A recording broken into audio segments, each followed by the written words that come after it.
It's time for the kickoff with your hosts, Lou and Jose. Welcome into the program, everybody. This is the Benchwarmerz podcast. I'm Lou, that's Jose, and we are here on another almost sportless week of sports talk. Go figure. Interesting things popping up this week in the sports world. We're doing some NFL rule changes coming up later towards the end of the show. Some interesting things coming up. There's been a lack of NFL trades and news this week, so we decided that we're going to break down two divisions a week, one AFC, one NFC, and give you our rankings on who we think is going to win and lose the divisions and why. So at least we can squeeze in some fun NFL stuff. But first, we have to round out the final two episodes of the Bulls documentary / Jordan documentary, The Last Dance, episodes 9 and 10 this last week. And Jose, I want to start right off and just ask your opinions of the finality or lack thereof of the end of the Bulls documentary. From the beginning, I really, really loved the whole documentary. I felt that 9 and 10, they weren't as exciting as the first 8 to me. Maybe it's just because it could just be because that's the part that I remember the most. And so there wasn't a lot of uncovering. Like I will say, I didn't remember Pippen having the Game 6 injury in that final run against the Jazz. And I will say that I took for granted when I was growing up how difficult it was starting to get more and more difficult for the Bulls. Whether it was the Pacers taking them to 7 games in the 96-97 season, you could see the Jazz nipping on their heels. You could see the Pacers nipping at their heels. You could see the Knicks knocking on the door. So it is fair to wonder whether winning a championship in the next 98-99 season was actually, how likely it was. Based on them winning the championship, I think, I don't know, I just feel like the fair thing to do, though, was to give them another chance to defend the championship. As you and I were discussing, and we'll probably get into it, I just don't remember a team winning a championship and then being purposely dismantled by management. It just doesn't make any sense to me. More and more appreciation for Jordan and the Bulls and how great they were. I feel completely validated and not like an old person when I call him the GOAT. I feel, and I honestly, after watching the documentary, I know it's recency bias. I know it was, Jordan had creative authority over it. I don't really think it's particularly close between him and whoever the next person is. Maybe if I watch a documentary about Kobe, I'll feel differently or something like that, or about whoever. Recency bias, of course. There's been a couple things. So to touch on that, the one thing that we were talking about earlier is, trying to think of a team that won a championship and then was intentionally dismantled. It's been driving me crazy because I've been trying to think about this since we started talking about it. And the only things that I kind of came up with were, but it was basically injury related. I mean, the Lakers, but they traded away Shaq, but they had lost that season. They didn't win. The only one that I came up with thinking about it more and more was the closest thing, and it isn't even really that close, is the Dallas Cowboys in the 90s when Jerry Jones intentionally let go of Jimmy Johnson, or Jimmy Johnson walked away, or however you want to phrase it, and then Barry Switzer walks in, but he still had the same team, so it wasn't like the entire team was dismantled, but they kind of cut off the head and just happened to kind of fall into a championship that next year with the previous coach's team. Just out of curiosity with that, because you're more of a Cowboys expert than I am, yep. I know the Cowboys won those 2 championships in a row, then the 49ers won one, yep. and then the Cowboys won one. The yep. Barry Switzer title, that's the one after the 49ers won, right? Yeah. And that was their third. That was their third. Well, third in the 90s. The third in the 90s. But I guess my question is, was Jimmy Johnson the head coach the year before, or was Barry Switzer the head coach the year before when the 49ers knocked off the Cowboys in the NFC Championship game that year? Because that would be very close, actually. I think that would be a very, like, if they had won 2 championships, then you're like, Jerry Jones, like, get out of here, bring in Barry Switzer, and then they lose, and then they win again. I think that might be Barry Switzer was the coach that season before with the Niners. They had a bunch of injuries that year, and don't ask me who, but there was a couple key players that caused some injury. Okay. And Switzer was, and I know that was sort of the biggest thing with him the next year was getting that monkey off his back. So he had been there 2 years already. See. But it's the only thing that comes close, and I think that's one of the things that I took away from this documentary, from The Last Dance, is that the issue of pride, how everyone has their, ego gets in the way of just so many things, and and Michael Jordan included, but obviously Jerry Krause wanted to prove, he wanted to prove that he could build another championship team, and to his credit, he was arguably the greatest general manager of the entire history of the NBA.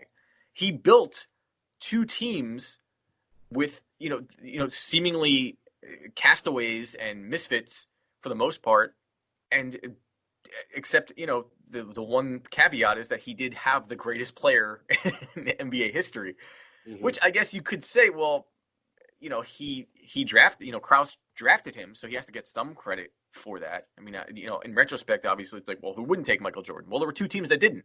Yep.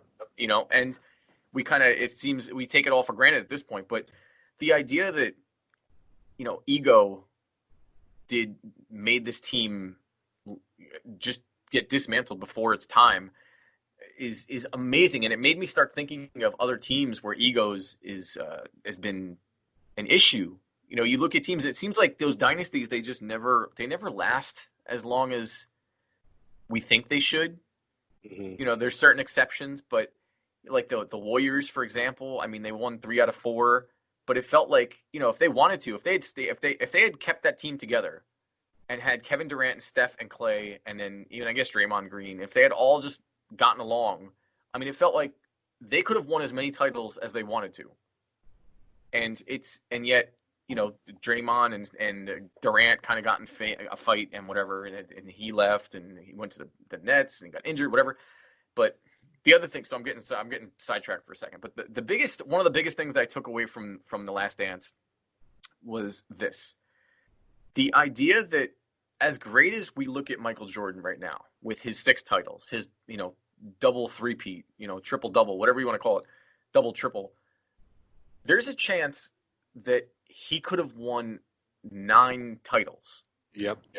Because not only, obviously, that's the 3 and then the 2 years that he was gone and decided, for whatever reason, that he wanted to play baseball. So those 2 years, I'm not saying that they definitely would have beat the Rockets, because the Rockets were an amazing team and they had, their strengths were kind of where the Bulls' weaknesses were.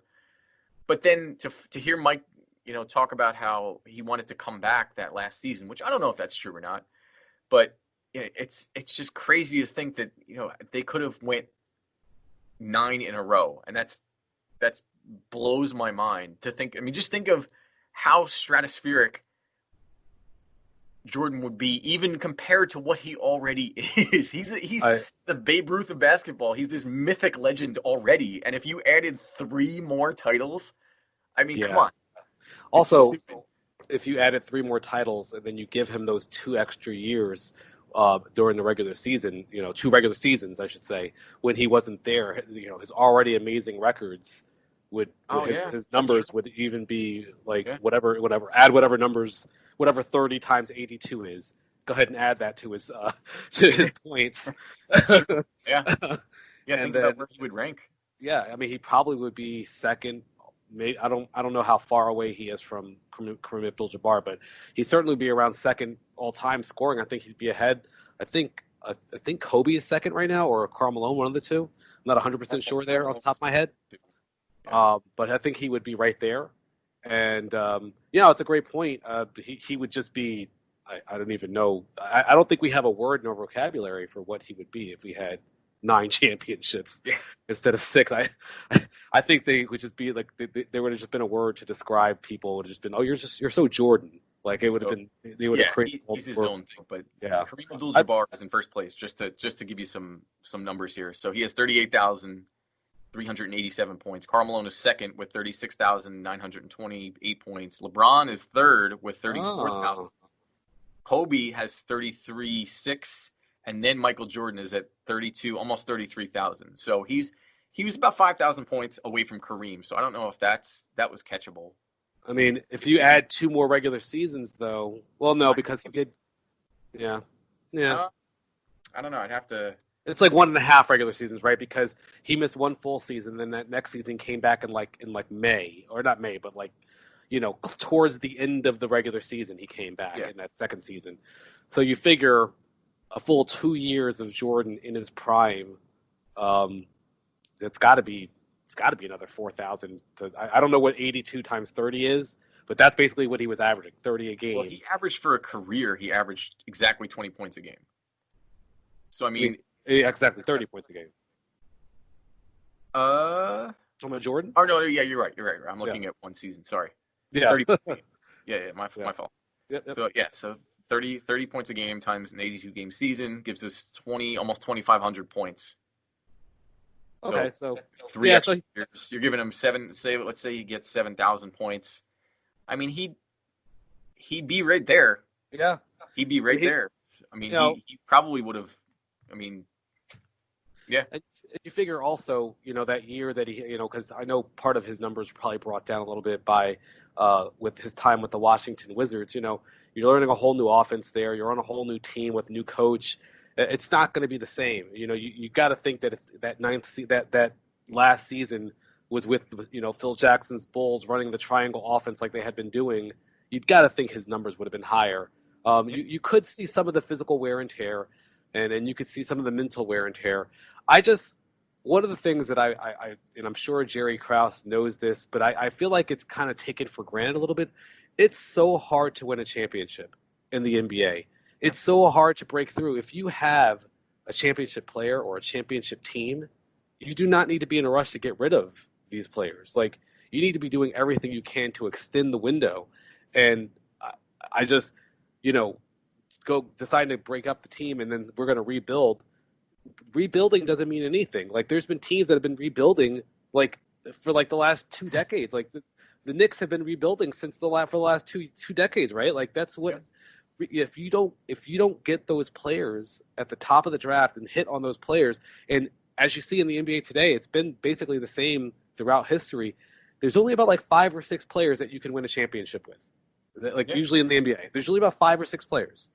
After that, you just need to either have a whole bunch of really good players all on one team, a la the 03-04 Pistons, or you have no chance of winning.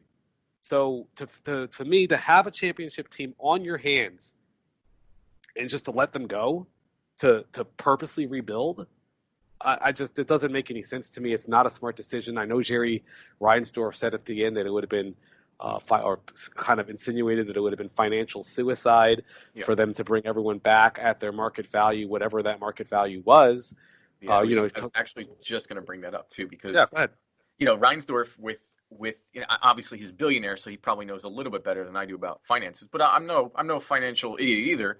And granted, Scottie Pippen probably would have been gone. All right, so you take Pippen off that team, and that's a huge blow. Yeah. But Rodman would have signed a 1-year deal. Rodman only played, I think, 21 games in the NBA after that last '98 season. Mm-hmm. Ron Harper was older, but okay. I mean, he would have stayed on. Steve Kerr would have signed a 1-year deal instead of going to San Antonio, I think. Mm-hmm. There's so many. Bill Wennington. You need him around. I mean, come on. And even Tony Kukoc would have been the other one, and he would have stayed. And I think Pippen would have stayed too. I think Pippen would have come back for 1 year. I really do. I think for a 1-year deal, if they had cut him a check and said, "Look, what is it going to take?" and you had Jordan in his ear, and you had Reinsdorf handing him above everyone else a blank check and just saying, and Reinsdorf. I mean, he's a billionaire. Come on, you could have went to Michael Jordan and been like, "Look, will you take a little bit less so Scottie can make a little more and I can not get crushed with, salary cap tax?" But to tell me that it wasn't worth the money, I mean, that team, Chicago became the center of the universe for a decade. I mean, Michael Jordan was the sun in the sports galaxy. I mean, it's just ridiculous. All of the peripheral money that was getting thrown off, the just financial shrapnel that would have hit Reinsdorf by accident because of that team and those personalities and that success. Success makes you money. Yeah. And why would you, okay, we're going to save a little money, but we're going to have the first pick in the draft next year and be a complete train wreck. No. If you win, you get endorsement deals. Everyone wants a piece of you when you're on top. So you could have made all of that money back. And, I think it was just such a short, if it's true, it was just so painfully short-sighted by someone who you would expect to be, have this grand vision of what they should do. I mean, it shocked me to even hear him say that. I think So maybe the fact that we weren't in the Twitter age at that time, yeah, perhaps social media would have made it a little bit harder to do that. But yeah, the idea of it's hard to social explain. media. It's funny you bring that up because I was just going to go down that route. Is if you look at how many things would have been different with the advent of social media, if you want to put social media back in the 90s or you want to put the 90s Bulls today, however you want to look at it, whichever way it would have been, there's so many things, and in just those last two episodes of The Last Dance, and this is the Benchwarmers podcast. I'm Lou. That's Jose, by the way, just to kind of reset for a second. But we're recapping the last two episodes of The Last Dance. If you look at the two things, a couple things that kind of come up. Dennis Rodman leaving after a game to go wrestle in the WWE. I mean, could you imagine? I mean, I think he got fined like $25,000 for that, but I think he made like $250,000 for the appearance. Yeah, yeah. And it's like, could you just imagine this day and age? And then even worse than that, or more than that, the so-called flu game / food poisoning game. You couldn't hide. People would have been tweeting, posting video. I mean, Jordan, there's nowhere Jordan could have went, and nothing that could have happened in that time frame that would be a mystery right now at all, because of social media. And it's maddening. I feel like social media has put a lot of people's dirty laundry out there to for everyone to see, and it would have been a lot different. And it's crazy because as much attention as Jordan got, as much media presence as he got at that time, I can't even imagine just think LeBron James times 10. That's internet. It would be impossible. I will say one of the things that you asked me about was kind of just talking about other documentaries that you would like to see. Yeah. Was there anyone that like a team or a player that you would like to see followed or would have liked to see? I mean, it did get me thinking about a lot of people who I'd want to see a documentary like this. I mean, Jordan is obviously the top. And if we're getting kind of an inside look, if people would be willing to divulge, and talk on camera about their lives and kind of expose some of their intimate gremlins or skeletons in the closet. I mean, Tiger Woods comes to mind almost immediately, Mm-hmm. but I think Tiger Woods is such an introvert that, I don't think that would ever happen. But I mean, if you think, he was a star as a kid, rose to just meteoric levels of success and put golf on the front burner of SportsCenter highlights and made people start wanting to play golf. And then his, the whole thing with the Thanksgiving in 2009, and then Mm-hmm. then there was, the divorce, and then the Perkins waitresses or whatever, and then coming back but not quite coming back, and then the surgeries, and sort of coming back to that last Masters win. It sets a scene for a great dramatic documentary. Yeah, I think you're right. And as far as cultural impact for an athlete, I mean, Tiger Woods is probably, I think, Babe Ruth, Tiger Woods, and Muhammad Ali are the only people who are even in Jordan's stratosphere as far as just being a cultural icon, not just a sports icon. So I actually think that would have been a really, really compelling. I kind of went from the standpoint of I'm going to get full access. I didn't even, because you're right, with Tiger, you're definitely not going to. But I kind of suspended disbelief and I said, you know what, you're going to get full access. I really would have liked to see the 07-08 Patriots. Really?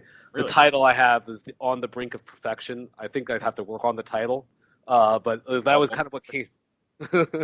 That was kind of what came to me because I feel like, I was thinking about some of the sound bites when he was, I forget who it was, said that they were going to only score 14 points, and then Brady's like, they were only going to score 14 points? Yep. Okay. It's just it was so many kind of things like that. I just think that would have been very interesting to see that season and to kind of see the it kind of all fall apart.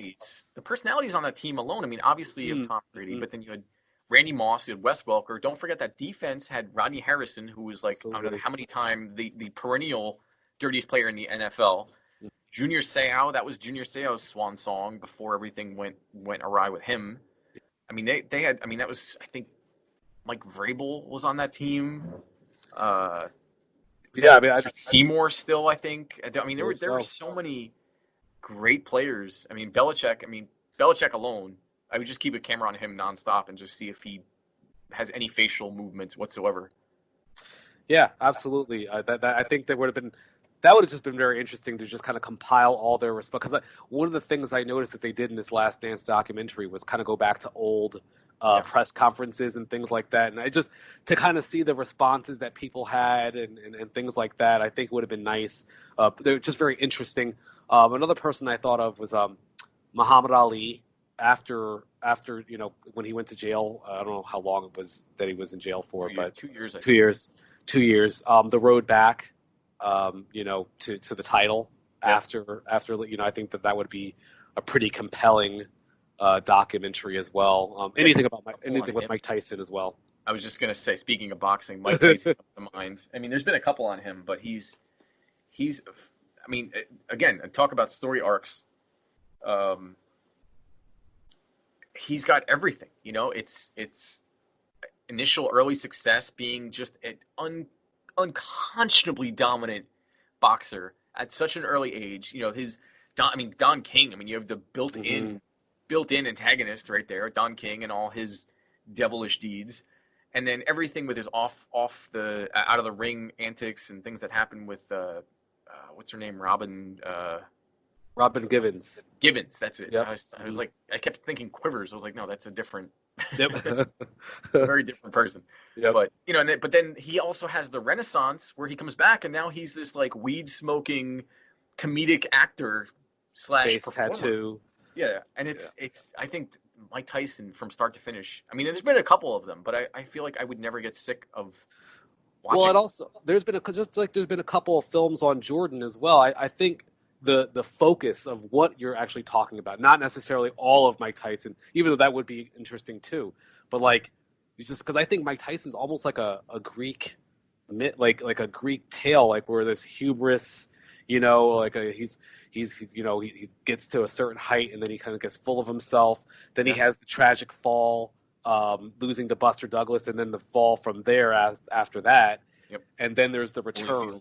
Yep. Yeah, and then in the return it's a little botched. But then you're right. There's this new act. He had the whole thing where wasn't he like? Didn't he have a show where he was taking care of pigeons or something like that? Like I feel like he had some television show, like some off Broadway thing for a little while, and then he was in a couple movies. He was doing a bunch of stuff. Yeah, he was in Hangover, as well. Sorry, go ahead. I was going to say is I think what we're kind of getting at is that you really need to have like a super dominant athlete be at the center of whatever documentary you're taking. It can't, like if you did one on like say the Yankees of the late '90s, that probably wouldn't be that exciting because there wasn't really like that one dominant, transcendent athlete. There was just a really, really good team with a lot of good players. That's I think the Spurs were a dynasty, but I think I could maybe watch a 15-minute commercial about them in their entirety. It's just there's no personalities. It's just Oh, let me see. Tim Duncan, the big fundamental. Let me watch him do a crisp layup. Yeah. Okay, but other than him, the one I did see it today too, which is I'm looking forward to. And again, it's been done already, but again, it can't get enough. Is Lance Armstrong?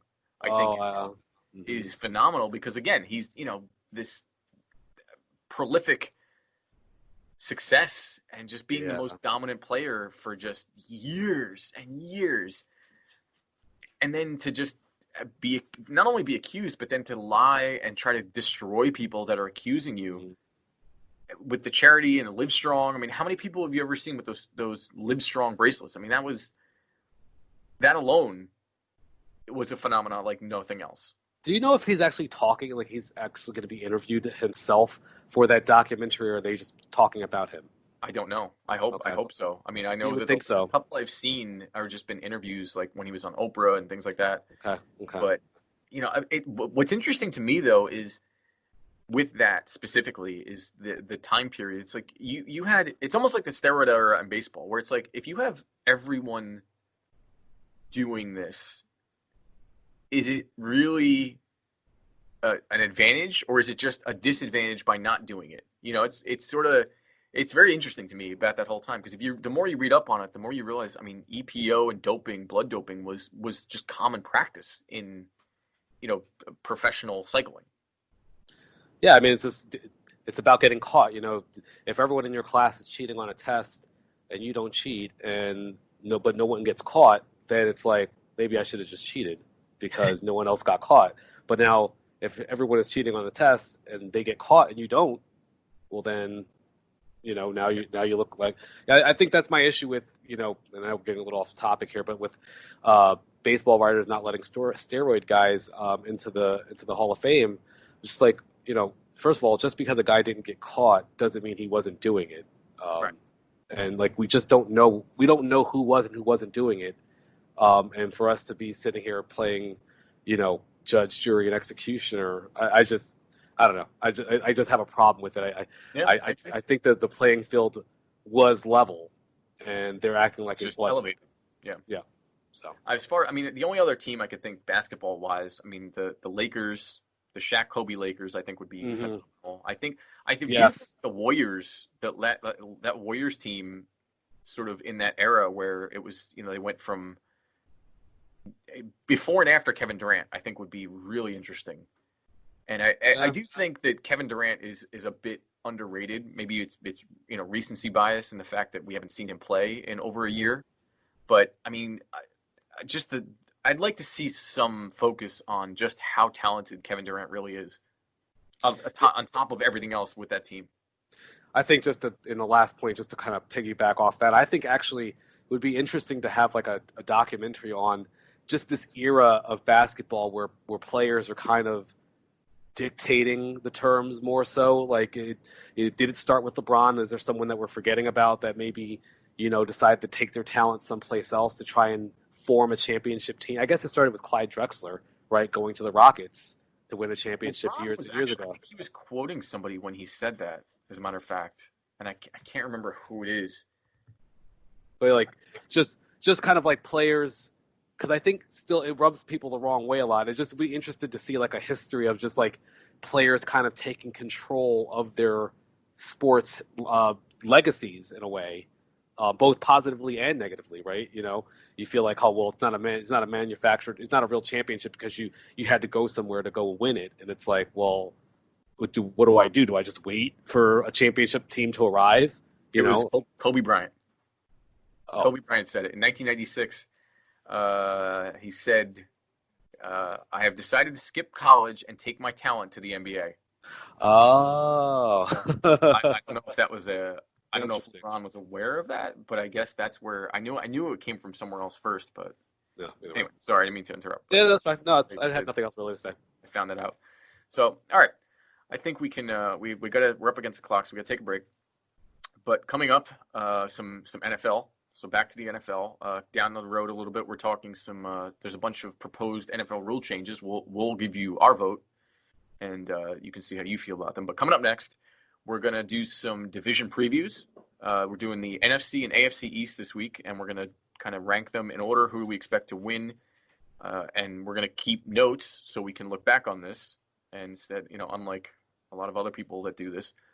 And we're going to rank them and see where we agree, where we disagree. And it's going to be a lot of fun. I'm actually really looking forward to it. So this is the Benchwarmerz podcast. I'm Lou, that's Jose, and we'll be right back.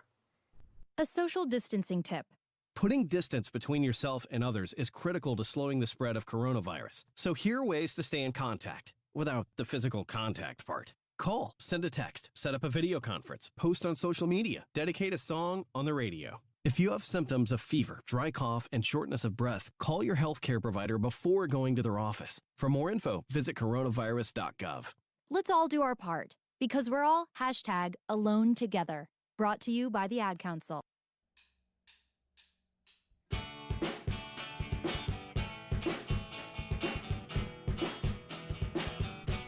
Welcome back to the program, everybody. I'm Lou Ruggieri, that's Jose Ortiz, and this is the Benchwarmerz podcast. Jose, I'm horribly bad at the shameless self-promotion that everyone needs to do these days, and you can find us on social media.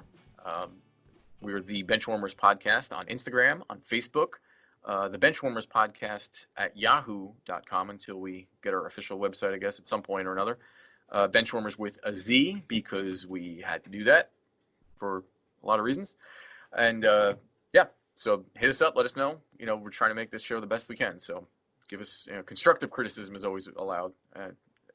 Regular criticism, maybe not so much. But moving on to the NFL, Jose, we are going to break down this week 2 divisions. We're going to do two divisions a week.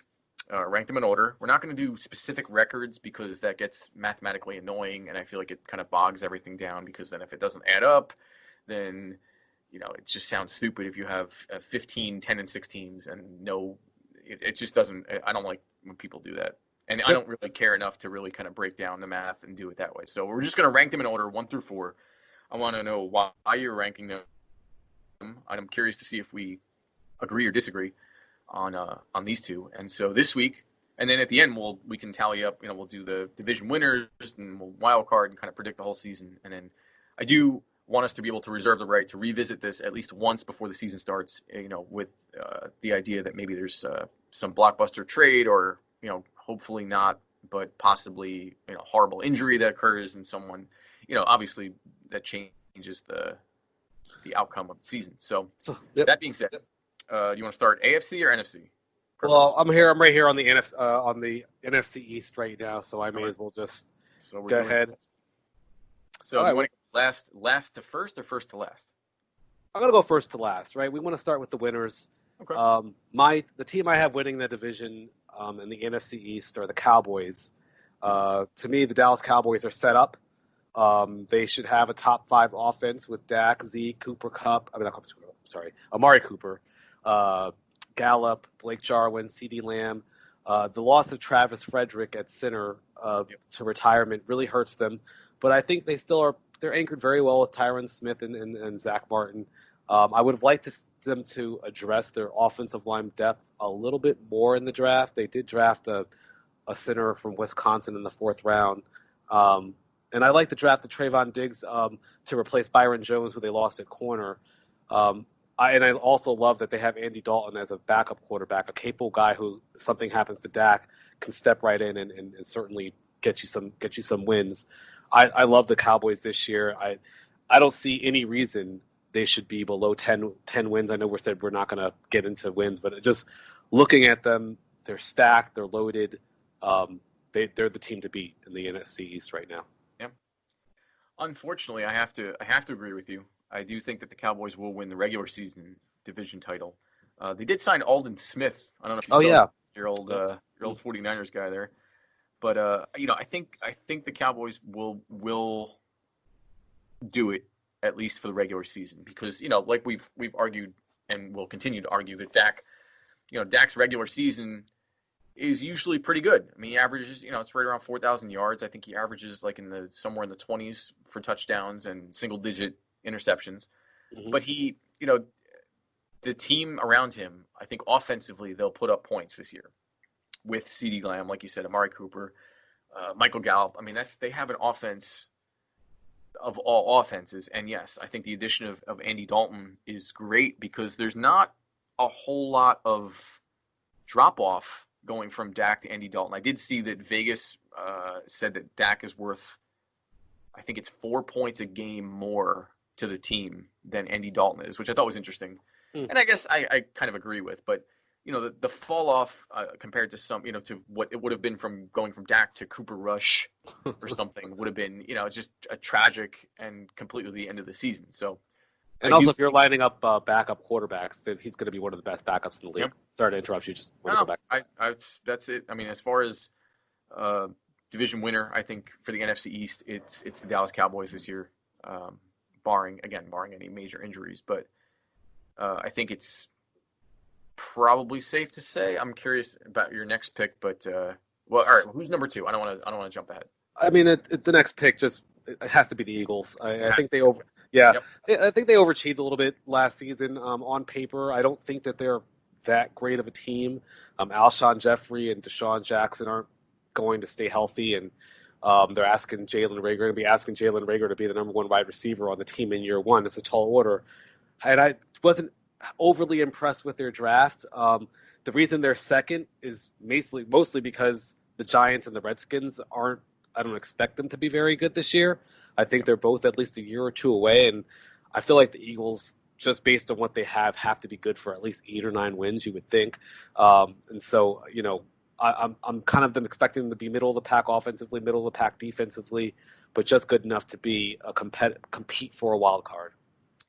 Yeah, and without being repetitive, I agree. I think the Eagles they suffer from a slight lack of talent. JJ Arcega-Whiteside is not going to blow you away. I mean, he did okay, I guess, last year, and they have a decent. I think Miles Sanders is pretty good as a backup. As a running back. Corey Clement, not bad, but the Dallas Goedert and Zach Ertz are still there, and with a healthy Carson Wentz, that two tight end set is probably the best in the league, outside of maybe the Bucs this year, but. Those are 10 catch guys a game each easily. And I think that, it hinges on Carson Wentz. If Carson Wentz can stay healthy. But the one good thing that I did notice is that, with a backup like Jalen Hurts, who I know I'm more fond of than you are, I think that, again, the drop-off from starter to backup, presuming that it's not, throwing Jalen Hurts out there week one and Carson Wentz, his hopefully his knee doesn't explode preseason or something. But I think the drop off between Carson Wentz to Jalen Hurts is not as bad as it could have been in other scenarios. So I think, the Eagles, come in a very close second, and I could see them in the division, honestly. I mean, I really do. I think they'll be competing. Yeah. They'll be competing, and they'll be right there. I don't think it's going to be like the Cowboys are going to run away with it. And, always when you have these divisional battles, the Eagles are always going to play the Cowboys tough. I do think Jalen Hurts is a good backup quarterback. I don't look at him as a starting quarterback in the NFL, but I will say I didn't look at Lamar Jackson as a starter, and look where he is, MVP. Yeah. So I could definitely be wrong. He's obviously a talented athlete and can certainly step in and do the job as a backup quarterback. So, yeah, I agree with you. All right, so who's third for you? I think it's also kind of unsurprising here. I have the Giants. Yep. I think the Giants are a 1 year away. They could surprise a little bit in 2020. I think the addition of Andrew Thomas to the front offensive line that also features Will Hernandez and Nate Solder is really, really good foundation, really, really good offensive line. I think they have at least potentially good offensive line, and this year is all about developing the young talent on the offensive side of the ball with Daniel Jones. They have all those receivers and Darius Slayton and Sterling Shepard. Sterling Shepard, Golden Tate. And then they also have Evan Ingram at the tight end position. So they have a young talent on the offensive side of the ball. I just think this is a development year for them.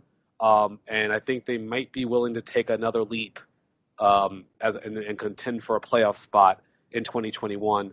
And I think also they also addressed the defensive side of the ball in taking Xavier McKinney who, in the second round, who many thought was one of the best safeties in the country going into the draft. So I think they're going to be a solid team. They're probably ultimately going to end up finishing below 500, but I think they'll be competitive in most games. And that's kind of like the mark of a team maybe ready to win the next year, where they're competitive up into the fourth quarter and then find a way to lose. I think you're going to see the Giants do that a lot this year. Yeah, no, I agree wholeheartedly. And, the Giants did sign Cooper Rush, by the way. So, I mean, watch out. Daniel Jones is going to take a step forward, I feel, for sure. I think he's progressing. I'm not sure that he's quite the quarterback that Dave Gettleman might have thought he was, but he looks like he's got promise. Saquon Barkley, I mean, I feel so bad. I hope that he has a good year. I hope the team has a good year, because Saquon's days are numbered, being a running back. I mean, he's got sort of, it looks like he's tracked out to be Barry Sanders 2.0 if the Giants don't take a step up. And, seeing Evan Ingram back and healthy he's one of the best. I think he's one of the best tight ends in the league when he's healthy. Well, if they win healthy, yep. When healthy, yep. Mm-hmm. Golden Tate, solid. Sterling Shepard, solid. Darius Slayton, super, super talented. Yeah. So, I mean, offensively, they look like they can make a pretty good run. defensively, I mean, they're middle of the pack. I don't know. I don't Yep. really see too much. There's not too many standout guys they didn't really address it too much. They did take care of their offensive line issues in the draft, like you mentioned. Mhm. And I think third is where they belong. I mean, I think they'll be solid and improvement. And lastly, that leaves us with the Washington Redskins in last place, and who might be in last place in the entire league, as Yeah. far as I'm concerned. Dwayne Haskins has. I think this is a prove it year for Dwayne Haskins. Don't you? I mean, I think Absolutely. Yeah, he's. Go ahead. Sorry.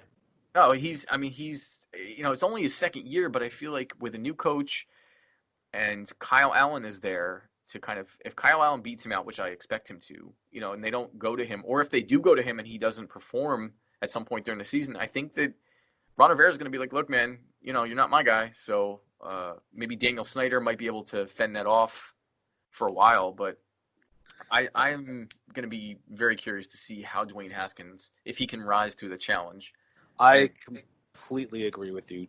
Dwayne Haskins is in a prove-it year, mostly because, as you said, the Redskins are going to be in a position to be one of the worst teams in the NFL, which means they're going to have a chance to draft Trevor Lawrence. Or Justin Fields too. Or Justin Fields, yeah.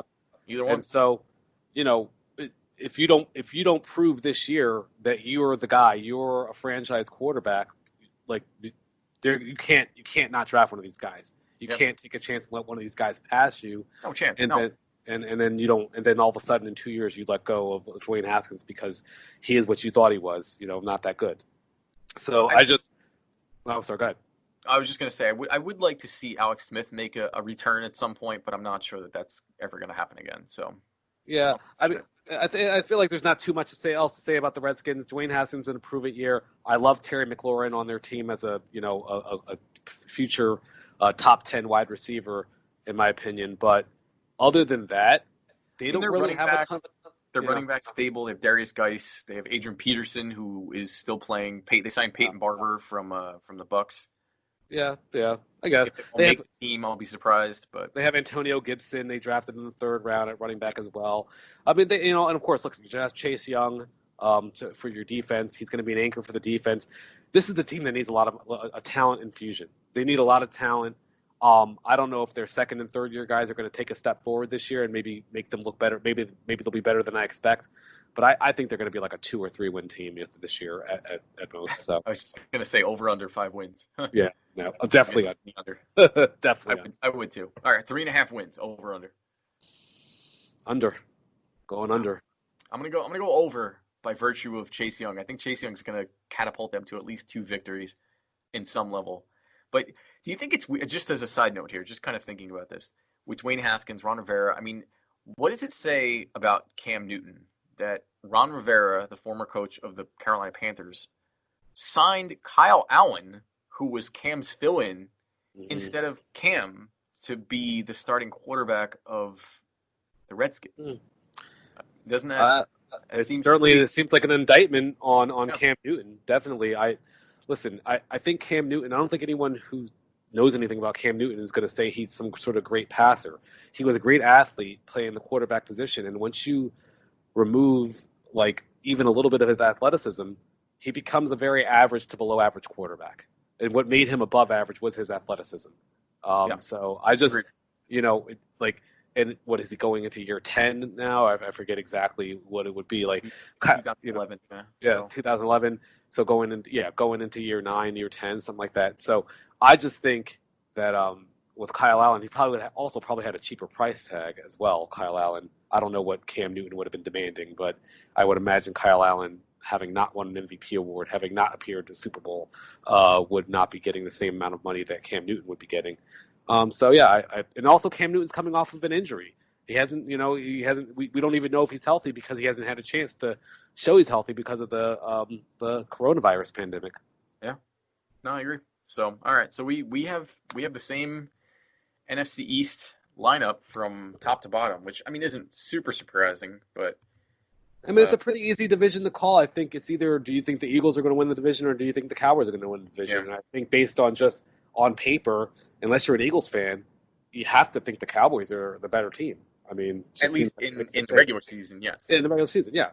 I mean, in the postseason, we'll see. I mean, Dak's 1-2 in the postseason. He has a chance to kind of turn his history around. So let's give him some time. I mean, yeah, as a somewhat of a Cowboys fan, I would hope that you're right. But all right, so I'm Lou Ruggieri. I forgot my name for a second. I'm Lou Ruggieri. That's Jose Ortiz. This is the Benchwarmers podcast. We are on breaking down. We're going to do this every week for the next few weeks. Break down 2 divisions, do some previews, kind of rank the division order from first to worst, and see where we agree, where we disagree. You can find us, the Benchwarmers podcast, on Facebook, Instagram, the Benchwarmers podcast at yahoo.com. If you want to let us know your rankings, by all means, we'd love to hear it. Benchwarmers with a Z. And moving on to the AFC East, Jose, I'm going to start. Yep. If you don't mind. I have the Buffalo Bills winning the AFC East this year, which I'm not sure is a crazily outlandish prediction. I'm not hugely sold on Josh Allen, speaking of sort of in that Cam Newton mold where he's a big dude. I mean, he's 6'5", he's almost 240 pounds. He's a strong arm. I mean, he could throw it out of the stadium if he wanted to, but he's not accurate. Cam Newton is a sub 60% passer for his career, and I don't believe I could pull it up, but Josh Allen isn't any better than that. But they do have a good squad of players. Devin Singletary is a nightmare of a running back. I love watching him play. He just plays so hard. And then obviously the addition of Stephon Diggs, is huge, because now you have a speed guy who can catch those long balls thrown by Josh Allen. So he doesn't need to be as accurate as he needed to be last year, throwing to, Cole Beasley, or I guess John Brown was kind of a speedster too, but he's sort of lackluster compared to what Diggs can do. And their defense is great. They have a great defense. They have a very, very strong defense. Tyler Kroft, by the way, their tight end is solid. I think he's kind of flies under the radar with some of that other talent. But overall, they have a strong defense, a good, solid offense. If it's based off the running game, I think they can make some serious damage. And the truth of the matter is, the AFC East is not what it was because, granted, Bill Belichick's still there, but Tom Brady isn't. And Jarrett Stidham doesn't incite the same sort of fear in me, and I'm sure not the Bills, that Tom Brady did. Yeah, so just to, you asked about Kyle Allen's completion percentage. You're absolutely right. Career completion percentage is 56.3. Cool. He had a 52.8% as a rookie and 58.8% last year, which, it's good to see the improvement. You like him to get closer to 65, at least over 60. Let's just start with over 60. Get to 60. Who knows? It's his third year. He did get Stephon Diggs. Maybe he gets a chance. But this is where we're going to be have our first change. And I think I agree with everything you said. But in Bill, I trust. And until the Patriots are defeated, I expect the Patriots to have an elite defense again. I would have liked them to address their offensive line in the draft, being that they're going to be such a run-heavy team with Sony Michel and Damian Harris. And they just kind of doubled down on their defense with their first 3 picks. Look, I know they lost players on offense with losing, obviously, Tom Brady. Yep. They lost Danny Shelton, Jamie Collins, and Kyle Van Noy on defense. Yep. All good players. But I just, I don't really have like a good, sound, logical reason other than I'm not 100% sure that the Bills are ready to take that next leap. And if I can, I'm just going to move into the Bills as my number 2 team, just to talk about them because we're already talking about them. I know that they have a good running game. I know that they have a strong roster, returning 2 defensive Pro Bowlers in Tre'Davious White and Tremaine Edmonds. And they added instant impact players in the draft as well. I'm just, I'm not sold on Josh Allen, just like you. And I feel like they might be a team ready to take that next step. But I just don't know if they're ready to take the division from the Patriots. And that's what you're going to have to do. You're going to have to go and take it from them. And I don't know if the Bills are like that, taking that leap from a team that's almost there to a team that starts winning. I just was thinking about that. I don't want to go back to The Last Dance again, but just, that was part of the journey, right? With the, hey, we're a good team. but we've got to beat a team that's been beating us. We've got to beat a team that's had our number for the last, 5 years or however long. I mean, for the Patriots, last decade, right? So I'm concerned about the Bills and from a mental aspect, being mentally tough enough to take the division from the Patriots in this first year.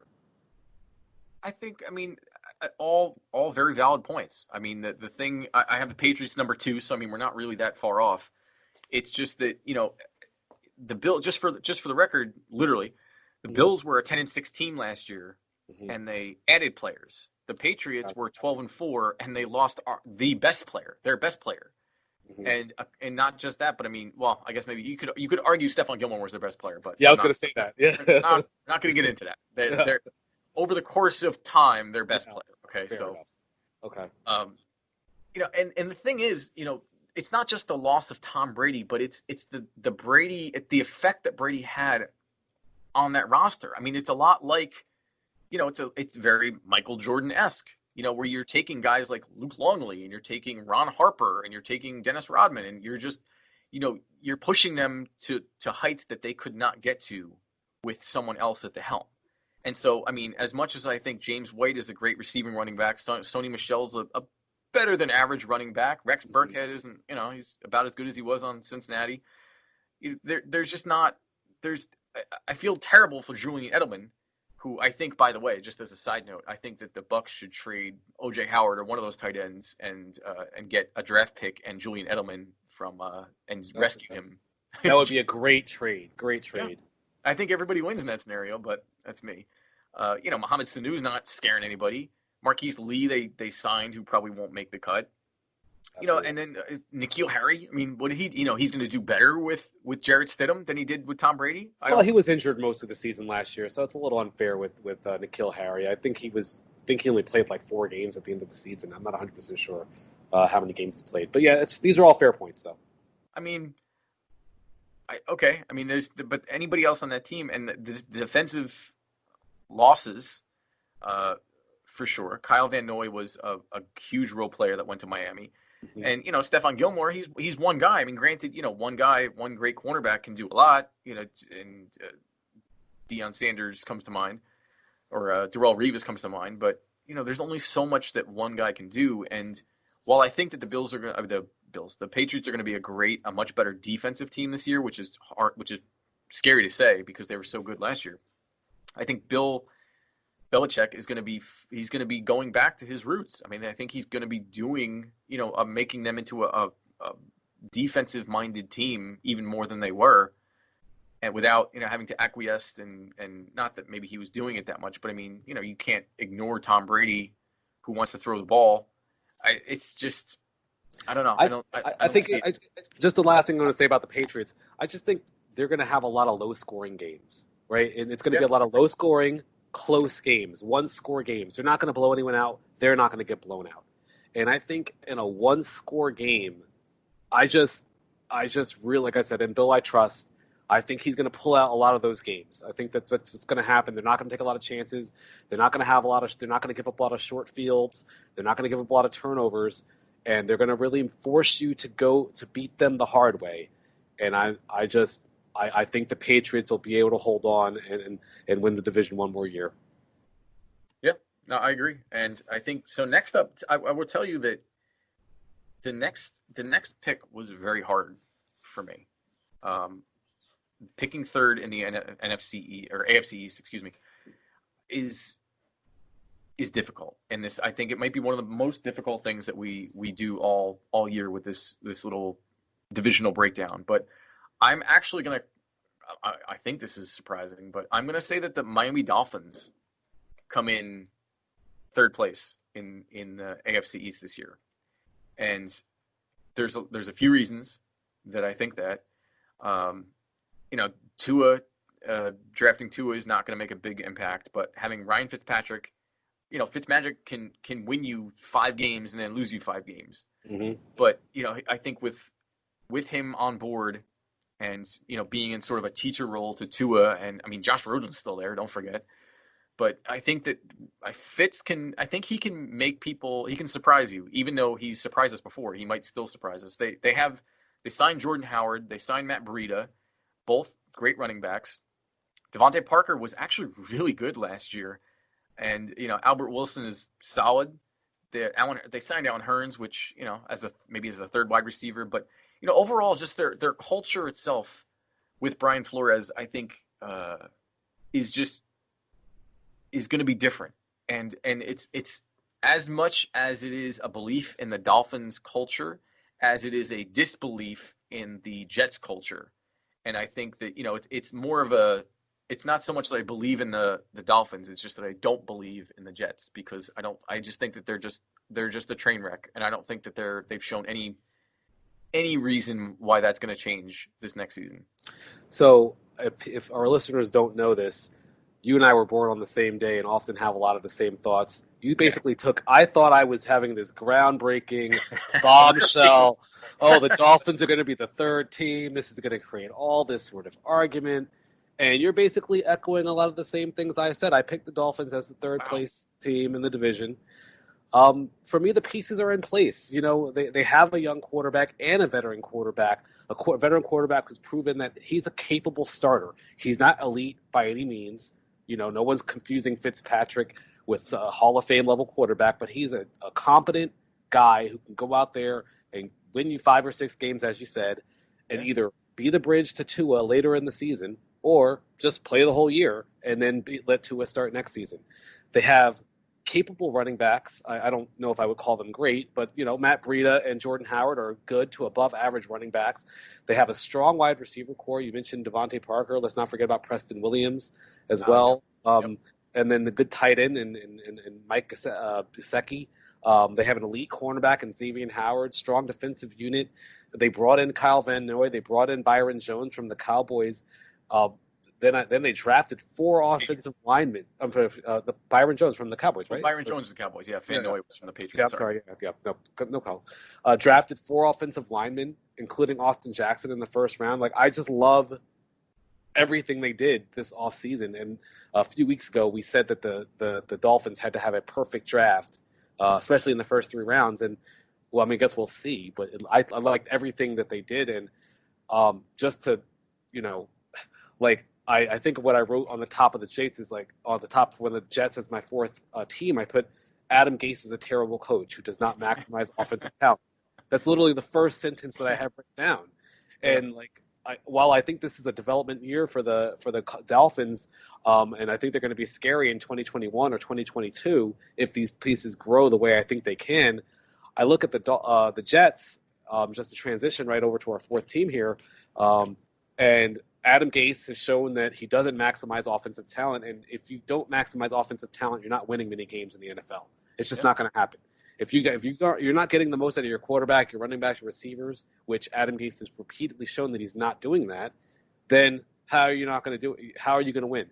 On paper, Sam Darnold, Denzel Mims, Brashad Perriman, Le'Veon Bell, it should be good enough, but I expect them to underachieve as an offense. And as many Adam Gase teams do. I don't know. They should be decent on defense. They have C.J. Mosley. They have Jamal Adams. They have Quinnen Williams. I just don't trust the team. I just don't trust the Jets. It's the same thing we're talking about with the culture. I look at them having a disappointing season and moving on from Adam Gase in the off season. Yeah, I agree. I agree. Just the only things I would even add to that are the idea that Adam Gase didn't want Le'Veon Bell, for the money that they paid him. And then you have Le'Veon Bell, who he's a very specialized runner and needs a very special offensive line who he understands and understands him. That's why I thought he was such a, it fits so well in Pittsburgh, and it just wasn't going to happen again because the way that he runs isn't just north and south. He has a running style like we've never seen before. And then you add a guy like Frank Gore, who is 1,000 years old. And, while he's had a Hall of Fame career, he's a change-up back at best. Absolutely. And, beyond that, Sam Darnold, barring, his mono, hopefully doesn't get sinusitis or something this year, or something stupid. Brashard Perriman doesn't make me nervous. Jamison Crowder, not really. Josh Doctson, not really. And I just want to note something. So the first, and this is what clinched it for me. The first couple games the Jets have in their schedule, They open the season against the Bills. Then they play the 49ers. Then the Colts. Then the Broncos. Then the Cardinals. Then the Chargers. Then the Bills again. And then the Chiefs. And then the Patriots. Man. Like it's just they might be 1-8. They might be 1-7 to start the year. Yeah, I mean they have just that's murderer's row. And conversely, the Dolphins. I mean, the Dolphins don't have a great schedule, but they open against the Patriots, who they beat last year. Then they play the Bills, which is good. I think is going to be a good game. Then they play the Jaguars, who are trying to lose. And then they have a bit of a test with the Seahawks and the Niners. I mean, that's a great.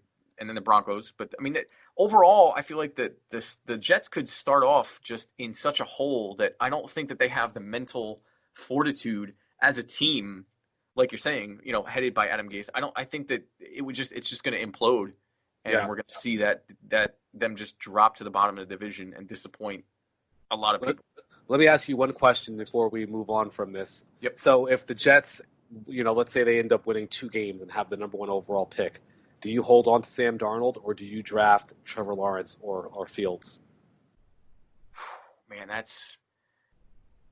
Remember, the Jets spent the number 4. I believe they spent the number 4 overall pick on Sam Darnold. So, I mean, I think you have to take Trevor Lawrence, don't you? I mean, you kind of have to. You just have to. I mean, that's. Yeah, I mean, look, you got 3 years. If I'm not convinced after year 3 that you're the guy. Yeah. Then and on top of it, there's a quote unquote generational talent coming out in the draft, and I have a chance to get him at your position. You have to do it. I think what's interesting is if they come in as the second worst team, to either the Jaguars or the Redskins, probably, and they can take Justin Fields. Justin Fields is a much harder decision to me, and I know he could end up going first overall over Trevor Lawrence, but I think that Sam Darnold versus Justin Fields, I'd really have to dig into their college careers a bit more to really make that decision. But that would be, just that's a position I think the Jets could be in at the end of this season. Like, hey, do we have our future quarterback or don't we? Yeah, I think that's a lot of teams are going to be in that same. I think the Bills. I think I'm dying to know what the Bills do with Josh Allen, but that's. We'll save that for another. And Jared said it too. I mean, the entire AFC East. And then if Tua doesn't work out, if he doesn't, if he's not healthy, I mean, that whole division is just chock full of quarterback question marks. But the Bills have at least made the playoffs last year, and if they win the division or make the playoffs this year, you'll at least be able to justify keeping Josh Allen. But if you just end up, winning 3 games, you kind of have to take a guy that's available. Yeah, I agree. All right, well, shockingly, or not so shockingly, we have a pretty standard the only real differences we had here are at the top of the AFC East. Yep. I have Buffalo 1, and then I have New England 2, and you have that flipped around. So, and we didn't confer about this at all. It just happened that this is the way we've read the league. I didn't want us to do that, just for this reason. All right, great. Yeah, that's very interesting. All right, so we're up against the clock, so we're going to come right back. We have a few minutes left, so we're going to try to touch on a couple of these. Or, I mean, we could save it till next week. I don't know. How do you feel? Do you want to touch on the rules? Let's come back and touch on the rules. We'll go through there's some rules, NFL rule proposals, and we'll just kind of breeze through them and kind of update you on, what they are, and kind of how we feel about them and whether they should stay or go. So we're going to vote on our own set of rules coming right up. So this is the Benchwarmerz podcast. I'm Lou, that's Jose, and we will be right back. A social distancing tip. While the CDC urges you to avoid close contact, like hugging or shaking hands, there are other non-physical ways to say hello. Wave, wink, use sign language, salute, smile, give the peace sign, throw up an air high five, do jazz hands. Remember, stay a minimum of 6 feet or 2 arms length away from others and stay home if you can. For more info, visit coronavirus.gov. Let's all do our part because we're all #alone together. Brought to you by the Ad Council.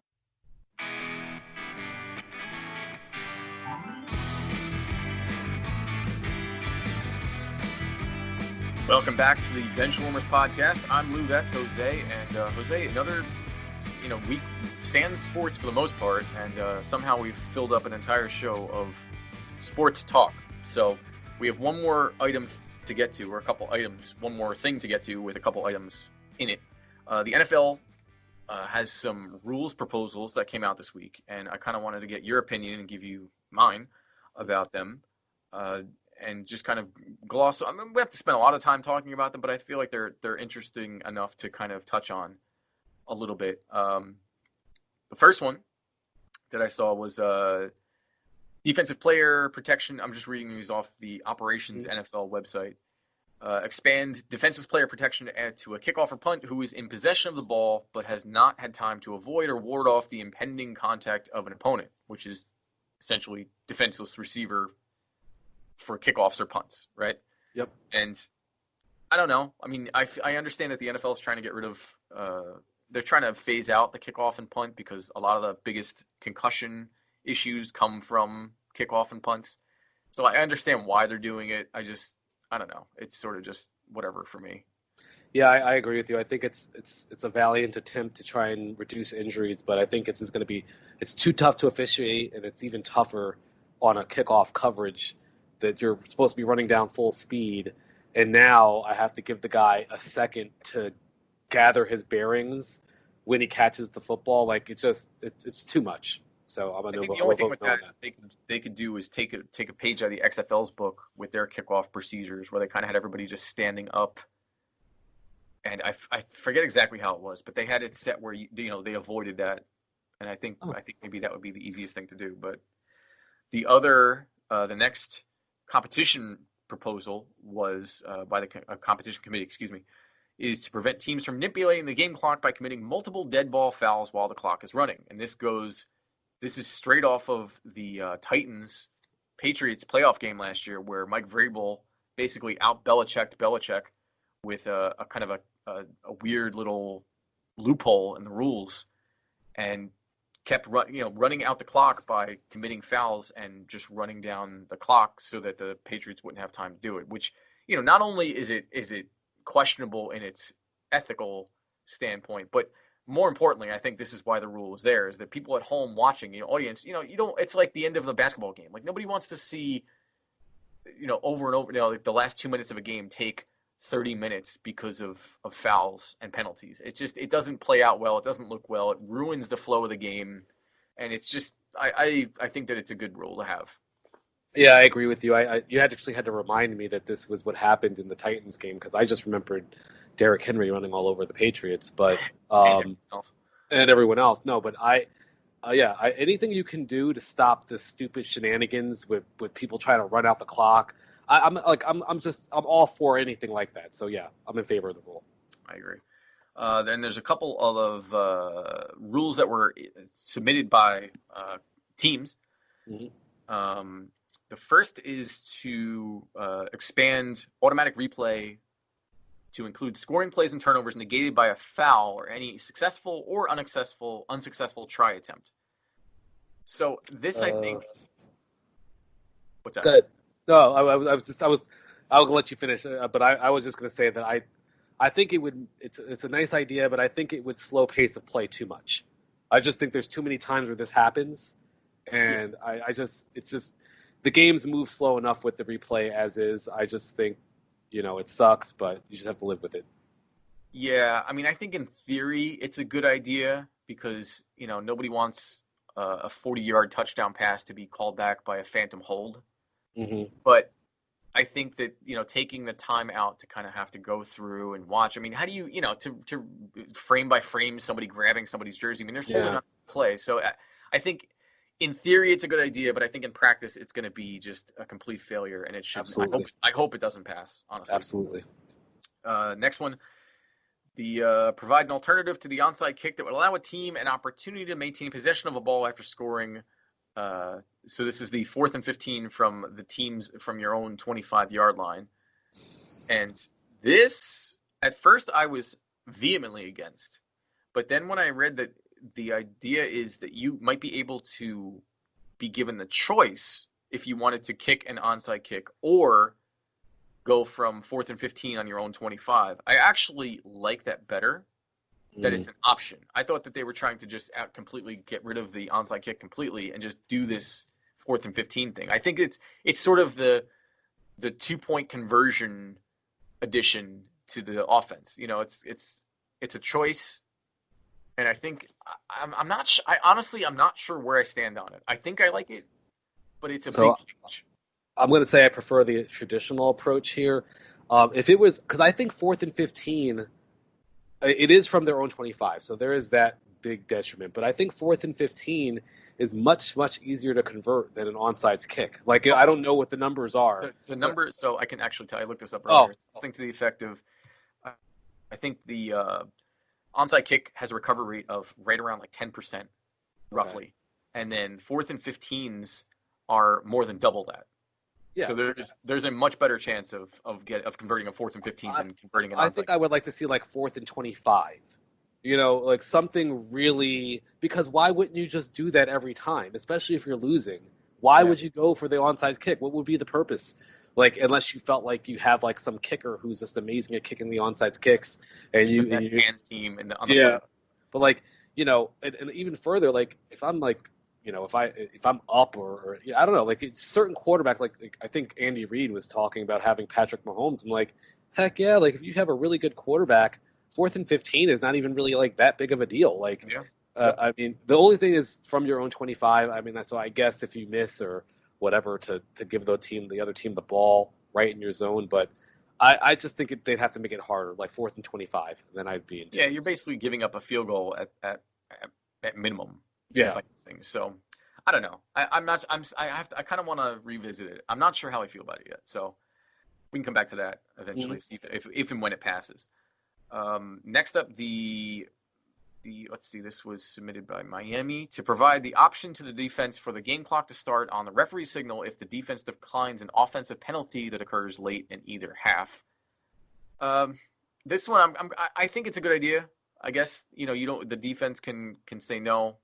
Yeah, I like it too. It just seems kind of like, I don't know. I'm not a fan of making things more complicated.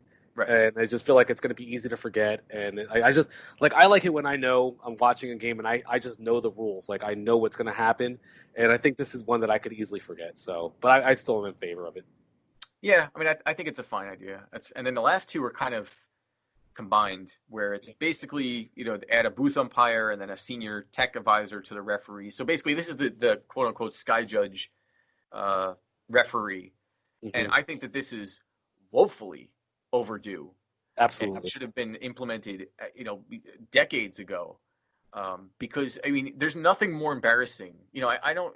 In sports, there's a few things that cause me some severe secondhand embarrassment. But the one involving referees is that if I'm sitting at home on my couch, there's no reason that I should have a better vantage point than you do as a referee who's in the game and deciding the game on the field. It's insane that this was not thought of and done and made a rule much, much, much sooner.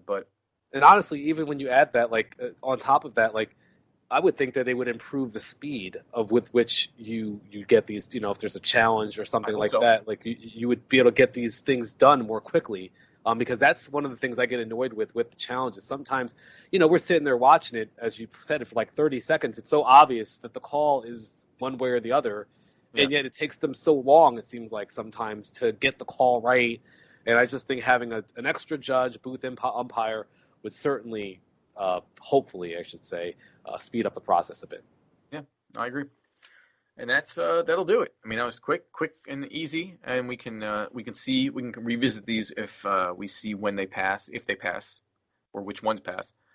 But that'll do it for this week, Jose. This is it's been a good week. We have no more Jordan documentary to look forward to next week, but hopefully we'll get some sports in there somewhere. I mean, we could always talk NASCAR, I suppose. But until then, you can find us on Instagram and Facebook, the Benchwarmers Podcast, the Benchwarmers Podcast at yahoo.com, Benchwarmers with a Z. We're always looking for feedback, and we're trying to make the show the best we can for you. So for Jose Ortiz, I am Lou Ruggieri, and this has been the Benchwarmers Podcast. We will see you next week. Bye-bye.